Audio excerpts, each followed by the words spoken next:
السلام علیکم اسٹوڈنٹس، بیٹا کیسے ہیں آپ لوگ؟ جی بیٹا، ہم یہ روزی کمانے کے ذرائع پڑھ رہے ہیں۔ عقل حلال ہم نے پڑھا، پھر اس کی پہلے تعریف پڑھی، پھر کل ہم نے بیٹا روزی کمانے کے جائز ذرائع جو ہے ہم نے شروع کیے تھے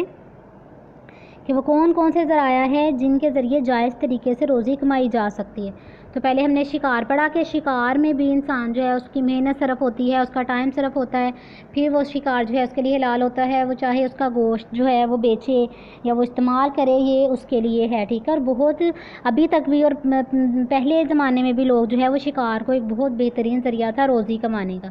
پھر اس کے بعد زراعت ہم نے پڑھا کہ زراعت کی آپ کو پتہ ہے بیٹا اس پہ بھی کتنا ٹائم کتنا پیسہ انسان کا لگتا ہے، اس کو اتنی محنت لگتی ہے، کھیتی باڑی جو ہے وہ کرتا ہے، وہ جب وہ نکلتا ہے پھر اس کی کٹائی فصلوں کی، پھر اس کو آگے سے جو ہے صاف کرنا اور اس کا پورا اہتمام، پھر آگے جو ہے اس میں سے عشر نکال کر باقی سارے جو پیداوار ہیں وہ اس کا رزق حلال ہے۔ آگے ہم پوائنٹ پڑھیں گے صنعت و حرفت۔ انسان چونکہ اپنی کئی ایک بنیادی ضرورتیں دوسروں کے تعاون کے بغیر پوری نہیں کر سکتا، اسی لیے مختلف پیشے جو ہیں وہ مورز وجود میں آتے ہیں۔ مختلف پیشے جو ہیں وہ مورز وجود میں آتے ہیں، یعنی کہ مختلف پیشوں کے ذریعے انسان روزی کماتا ہے یا مختلف پیشوں کے ذریعے انسان جو ہے اپنے کام کو مزید آگے بڑھاتا ہے۔ کوئی فن سیکھ کر روزی جو ہے کماتا ہے، اور یہ بھی جائز بلکہ پسندیدہ عمل ہے کہ کسی فن کے ذریعے کوئی کام سیکھ کر، کوئی ہنر سیکھ کر اس کے ذریعے روزی کمانا۔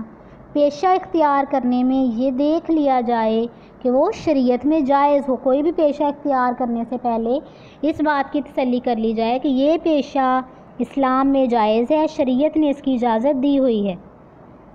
بعض پیشے معاشرے کی بھلائی کی خاطر ناجائز قرار دیے گئے ہیں، اس لیے کوئی بھی پیشہ اختیار کرتے وقت اسلامی تعلیمات کو مد نظر رکھا جائے، کیونکہ جائز پیشے سے کمائی ہوئی روزی ناجائز پیشے سے جو کمائی ہوئی روزی ہوتی ہے وہ حرام ہوگی، ٹھیک ہے۔ ان چیزوں کو دیکھ لیا جائے، ان چیزوں کو مد نظر رکھ لیا جائے کہ جو بھی پیشہ ہے وہ جائز ہے، اسلام نے اس کی اجازت دی ہے، لیکن اس کے بغیر اگر کوئی ایسا پیشہ ہو جس کی اسلام نے اجازت نہیں دی تو ان کے ذریعے روزی کمانا اسلام میں حرام ہے۔ آگے بیٹا ہم تجارت پڑھتے ہیں کہ تجارت بھی رزق حلال کمانے کا ایک مستحسن ذریعہ ہے۔ مستحسن کا مطلب ہے پسندیدہ، یعنی کہ آپ صلی اللہ علیہ وسلم خود بھی تجارت فرماتے تھے۔ آپ کو پتہ ہے حضرت خدیجہ رضی اللہ تعالیٰ عنہ جو آپ صلی اللہ علیہ وسلم کی پہلی بیوی تھی وہ بھی تجارت کرتی تھی، تو آپ صلی اللہ علیہ وسلم اس طریقے کو اس ذریعے کو بہت اچھا سمجھتے ہیں، ٹھیک ہے۔ تو یہ ایک بہت مستحسن بہت پسندیدہ ذریعہ ہے روزی کمانے کا۔ رسول اکرم صلی اللہ علیہ وسلم نے بھی اسے پسند فرمایا ہے، اور بعثت سے پہلے اور یعنی کہ نبوت ملنے سے پہلے آپ صلی اللہ علیہ وسلم بھی تجارت میں حصہ لیا کرتے تھے۔ تجارت سے متعلق اسلام کی تعلیمات بڑی واضح ہیں، بڑی صاف ہیں۔ جھوٹ، مکر و فریب اور ظلم اگر تجارت میں داخل ہو جائیں تو ایسی تجارت کے ذریعے کمایا ہوا رزق حلال نہیں رہتا،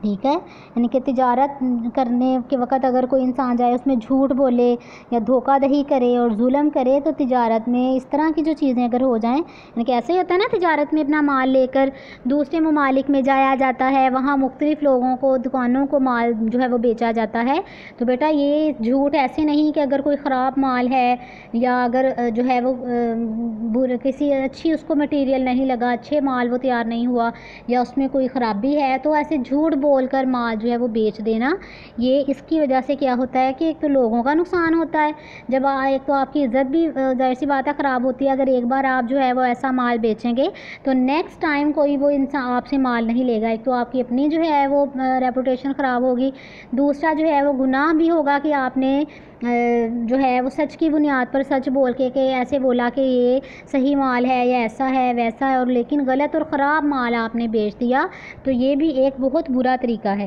تو جو صحیح چیز ہے اس کو بتا کر بیچنا یا اچھی چیز فروخت کرنا، اسلام نے اسی پر ہمیشہ زور دیا ہے۔ تو اللہ تعالیٰ نے اس کے بارے میں ارشاد کیا فرمایا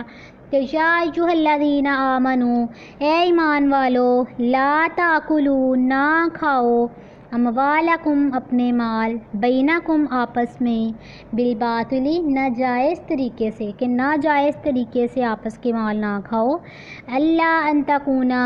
تجارتاً عن تراض منکم، مگر یہ کہ وہ تجارت کے ذریعے اگر تم کھاؤ جو کہ باہمی رضامندی سے ہو، کہ اے ایمان والو، اس کا ترجمہ دیکھیں کہ آپس میں ایک دوسرے کے مال ناحق نہ کھاؤ، مگر یہ کہ تجارت ہو جو تمہاری باہمی رضامندی سے ہو، کہ تجارت بیٹا ایسے بھی ہوتا ہے کہ ایک کے پاس اگر کوئی اور چیز ہے آپ کی ضرورت کی، آپ اسے وہ چیز لے کے اسے اپنی چیز دے دیں، ایسے بھی جو ہے وہ تجارت ہوتی ہے۔ تو آپس میں اگر ایک دوسرے کے مال تم کھانا چاہتے ہو تو اس کو ناحق نہ کھاؤ، مگر تجارت کے ذریعے ہو جو تمہاری باہمی رضامندی سے ہو۔ آگے ہے کہ ایک تاجر جو ہے اسلامی اصولوں کے مطابق وہ تجارت کرتا ہے، اس کا بڑا مقام ہے، اسلام میں اس کو بڑا مقام دیا گیا ہے۔ آپ صلی اللہ علیہ وسلم نے اس سلسلے میں ارشاد فرمایا، التاجر الامین الصدوق المسلم مع الشہداء یوم القیامہ،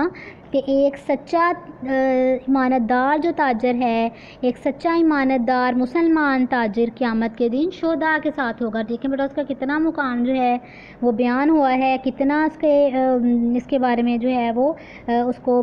عظمت دی گئی ہے کہ ایک جو سچائی کے ساتھ اور ایمانتداری کے ساتھ ایک مسلم تاجر جو ہے وہ یہ تجارت کرے گا تو کیا اس کا مقام ہے کہ قیامت کے دن وہ شہیدوں کے ساتھ ہوگا۔ یہاں بیٹا ایک کویشچن بھی بنتا ہے وہ لکھنے کہ آپ صلی اللہ علیہ وسلم نے ایمانتدار تاجر کی کیا فضیلت بیان کی، حدیث کے مطابق بتانا ہے کہ آپ صلی اللہ علیہ وسلم نے ایمانتدار تاجر کی کیا فضیلت بیان کی، تو آپ صلی اللہ علیہ وسلم نے ارشاد فرمایا، التاجر الامین الصدوق المسلم مع الشہداء یوم القیامہ، ترجمہ ایک سچا ایمانتدار مسلمان تاجر قیامت کے دن شہداء کے ساتھ ہوگا۔ یہاں تک بیٹا آپ اس کا نشان لگا لیں۔ آج آپ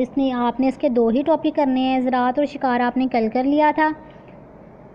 آج آپ نے بیٹا صنعت و حرفت اور تجارت ان دونوں ٹاپکس کو بہت اچھے سے یاد کرنا ہے۔ آج آپ کا اتنا ہی ہے، کل انشاءاللہ ہم بیٹا